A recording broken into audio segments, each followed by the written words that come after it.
Entonces, ya el hecho de tener centros médicos, en este momento, pues ya hablaba de esta configuración de la ciudad que buscaba eh, dentro de su planeación, ¿no? Tener y contar con estos servicios.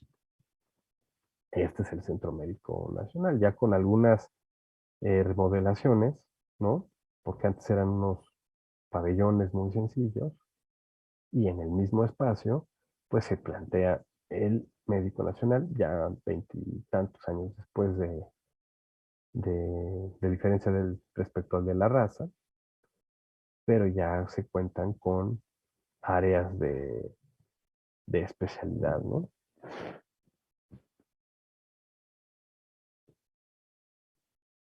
Por ejemplo, aquí ya vemos totalmente a mediados del siglo XX, este hospital 20 de noviembre, donde alcanzamos a ver dentro de la forma arquitectónica, pues estas ventanas corridas con estos paneles para, que sirvan como muros bajos y algo totalmente alejado a lo que veíamos a principios del siglo XX. O sea, aquí ya todos los neos eh, colonial, maya, azteca, etcétera, todos esos neos, pues quedan totalmente en el olvido, ¿no? Aquí ya vemos una arquitectura más enfocada, direccionada hacia un funcionalismo, y ya es un funcionalismo incluso un poco más asimilado, ¿no? Ya no siguiendo a lo mejor a pie de la letra el formato que planteaba Le Corbusier, pero en esencia siguen siendo pisos libres o áreas libres, estructuras de concreto y estas fachadas que se modulaban de esta manera o en un momento dado se pudieran quitar y se pudiera meter otro tipo de fachada, ¿no? Entonces encontramos ahí cierta similitud también con algunos edificios que podemos ver en Ciudad Universitaria, ¿no? Y dentro de esta planeación también encontramos este comité para poder llevar escuelas a la mayor parte de la República, ¿no? El comité administrador del Programa Federal para la Construcción de Escuelas. Y esto, pues, derivado también de esta planeación de, del México postrevolucionario, el llevar salud, ya lo vemos ahorita con los hospitales, y en este caso, pues llevar la educación, ¿no? Como parte de esta herencia y este compromiso social de los arquitectos, de, pues ahora sí que hijos de la revolución, pues ahora cómo llevamos escuelas a los diferentes rincones de la ciudad, ¿no? Esto se genera en el 44, ¿no? Digamos, ya con ciertos puntos revisados y establecidos después de consumada la revolución. Obviamente hay que entender que pues no es que acabando la revolución se pongan a hacer las cosas, ¿no? Acabando una revolución pues no tienes dinero. Entonces aquí podemos entender que después de cierto tiempo que ya pasó, ya se ha establecido eh, una estabilidad económica, ya hay recursos, ya hay dinero. Si ven la fecha, pues también es parte de este despegue que empezaba a tener México con respecto a la economía mundial, ¿no?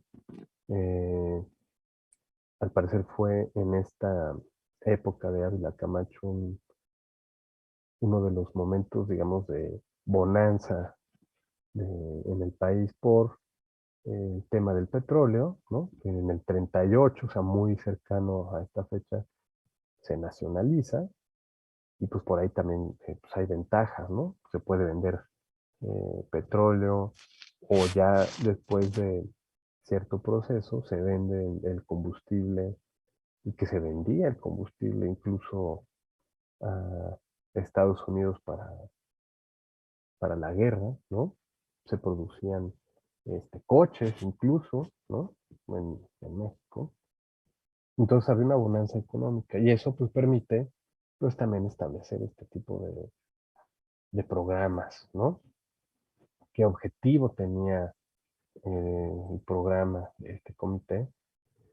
Pues era promover, diseñar, coordinar, dirigir y también administrar esta construcción de escuelas oficiales, ¿no? Escuelas que sean llevadas por el gobierno a diversos niveles, ¿no? Desde primaria, secundaria. Y durante muchos años se convirtió en este membrete, en como la medallita de los gobiernos, y siempre se tomaba como el gobierno está preocupado por llevar la educación, ¿no?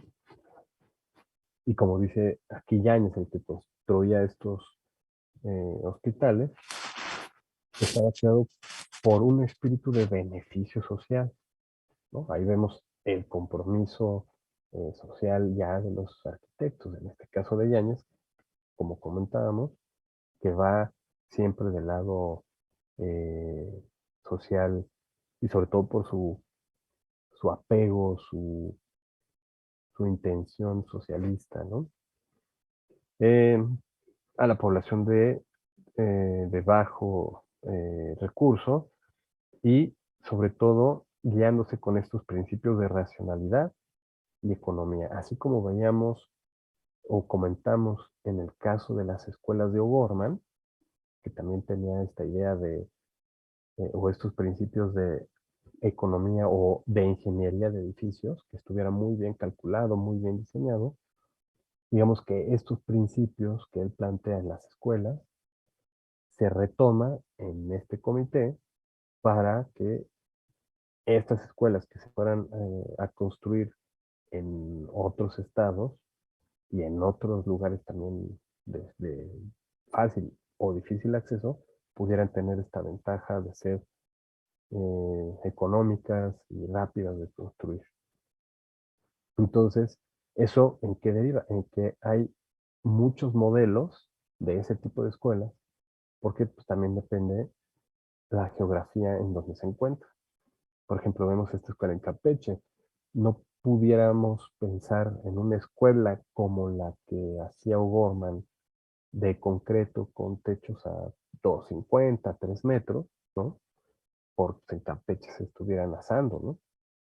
Entonces se plantea una escuela tipo, ahí es donde regresamos al estándar, es ahí donde regresamos al prototipo, al modelo o al prototipo, para decir, esta es la escuela que puede funcionar porque tiene estas aperturas en el muro, las ventanas se abren de par en par, tenemos techos a dos aguas con una salida en la parte superior para que el aire caliente pueda fluir sin problema y no se concentre en la parte de abajo, con pues sí, algunos materiales nuevos, pero también poder utilizar materiales de la zona, ¿no?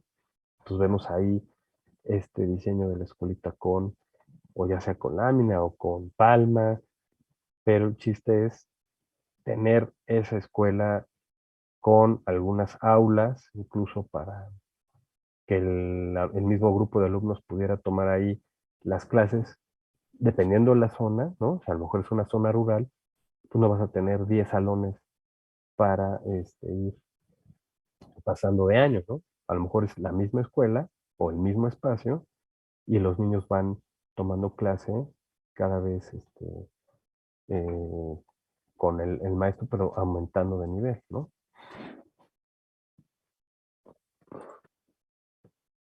O este tipo de escuela, pero ya más en montaña, ¿no? Seguramente han escuchado el nombre de Pedro Ramírez Vázquez, ¿no? A ver, alguien que me diga qué obra conocida hizo Pedro Ramírez Vázquez? El Estadio Azteca. El Azteca. Ajá. La Basílica de Guadalupe. Ujú. El Museo de Antropología e Historia. Así es. Pues él también estuvo, antes de esas obras, él estuvo en este programa.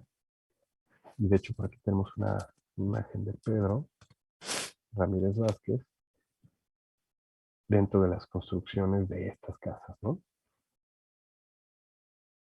Bueno, también la época en la que se daba de cómo tenía que ser el prototipo del arquitecto, ¿no? Parecía más bien como un James Bond, ¿no?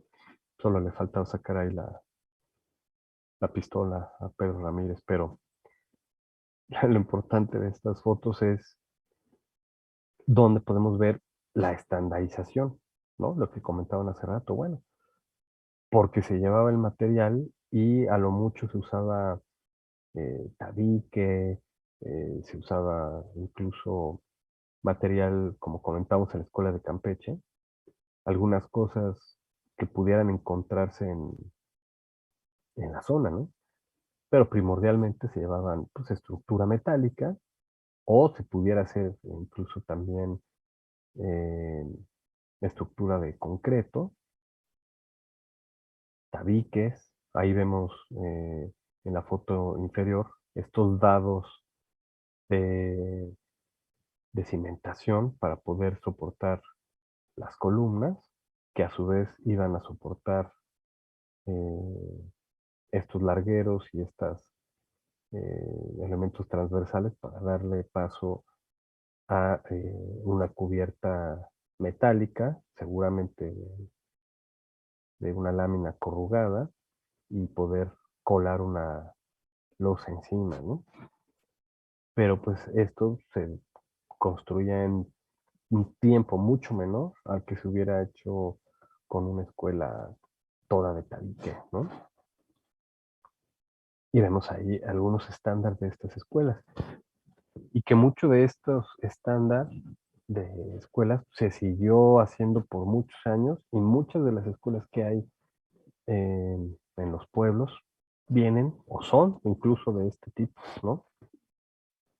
Son de estas construcciones que se hicieron en los 50, en los 60, 70, ¿no? Y siguen operando, ¿no? Por ejemplo, tenemos esta en Hidalgo y en Nayarit, ¿no?